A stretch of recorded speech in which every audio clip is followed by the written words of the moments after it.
Starting seeds in pots is a great way to grow a houseplant or begin an indoor garden, or to later transplant seedlings into your outdoor garden. To successfully propagate your new plants, start the seeds in seed starting trays or large pots filled with soil specifically made for growing seeds. Ensure the trays or pots have holes for proper drainage. Choose seeds that have a good chance of success, such as herbs or vegetables like lettuce. Prepare your pots by rinsing them out and moistening the soil.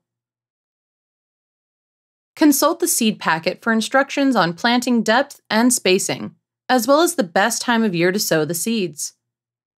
Place the seeds in the soil and lightly cover them. Moisten the seeds with a mister or watering can, being careful not to overwater. Provide the seeds with consistent temperature and sunlight exposure, using a sun lamp or heating mats if necessary. Water the seeds as needed, avoiding overwatering. Turn the pots regularly to prevent the seeds from reaching towards the light excessively. Feed the seedlings with a half-strength liquid fertilizer on a bi-weekly or weekly basis. Monitor the seedlings' growth and when necessary, transplant them to larger pots or move them outside.